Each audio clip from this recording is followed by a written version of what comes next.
Hello everyone, সবাই কেমন আছো? আশা করি খুব ভালোই আছো। নতুন একটা সকালে নতুন একটা রেসিপি নিয়ে চলে এসেছি আমি মৌমিতাস ফ্যামিলি অ্যান্ড কুকিংয়ে আপনাদেরকে অনেক অনেক স্বাগত জানাই।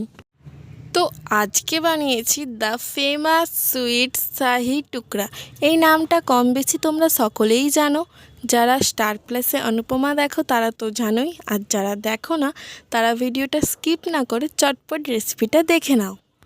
তো সবার প্রথমে তো আমি একটা কড়াইতে দুধ গরম বসিয়ে দিয়েছি, আর এইদিকে ব্রেডগুলোর ধারগুলো কেটে নিয়েছি। এরপর আর একটা কড়া বসিয়ে দেব ব্রেডগুলো ভাজার জন্য।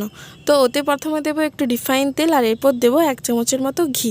আমি এইখানে 1 চামচ ঘি দিয়েছি, তোমরা চাইলে পুরোটা ঘি দিয়েই ভাজতে পারো। আমি করিনি, কারণ আমার মনে হয়েছে যে তেলের মধ্যে 1 চামচ ঘি দিয়ে ভাজাটাই বেস্ট, তো তাই জন্য আমি এইরকমভাবেই করেছি। এরপর তেলটা গরম হয়ে এলে কেটে রাখা ব্রেডগুলো দিয়ে লাল লাল করে ভেজে তুলে নেব।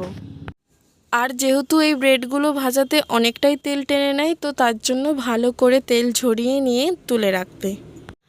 আর যেহেতু এটা আমরা বাড়িতেই বানাচ্ছি, তো তাই স্বাদ মতো মিষ্টি দেওয়ারই চেষ্টা করবে। কম মিষ্টি খেলে কম দেবে, বেশি মিষ্টি খেলে বেশি দেবে। এরপর যে দুধটা গরম বসিয়ে দিয়েছিলাম ওতে দিয়ে দেব 2টো এলাচ আর স্বাদ মতো একটু চিনি। দুধের একটু ভালো কালারের জন্য আমি এইখানে একটু কেশর দিয়েছি, আমার কাছে ছিল তো তাই আমি দিয়েছি। তোমাদের কাছে থাকলে দেবে, না থাকলে দেওয়ার দরকার নেই। তবে দুধকে একটু ভালো করে ফুটিয়ে নিতে হবে। 500 দুধকে মেরে মেরে 250 তো করে নিতেই হবে, আর যদি 1 কিলো করো তাহলে 750 মতো করে নিতে হবে। এরপর বাটিতে একটু কাস্টার্ড পাউডার নিয়েছি, ওতে একটু গরম দুধ দিয়ে ভালো করে গুলিয়ে নেব।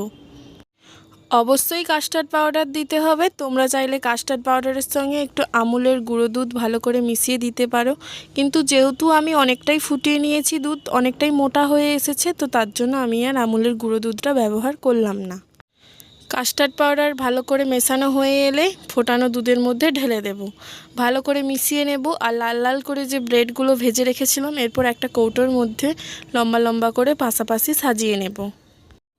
যখন মনে হবে যে দুধটা মেশানোর জন্য একদম তৈরি হয়ে গেছে, তখন গ্যাসের ফ্লেমটা একদম লো হিটে করে দেবে, আর সব শেষে দেবে একটু লবণ। কৌটোর মধ্যে ব্রেডগুলো কিন্তু আমি খুব সুন্দরভাবে সাজিয়ে নিয়েছি, আর কিছু ড্রাই ফ্রুটসও দিয়েছি, যেমন কাজু বাদাম আর একটু কাঠবাদাম। দুটোই একদম ছোট্ট ছোট্ট করে কেটে নেব।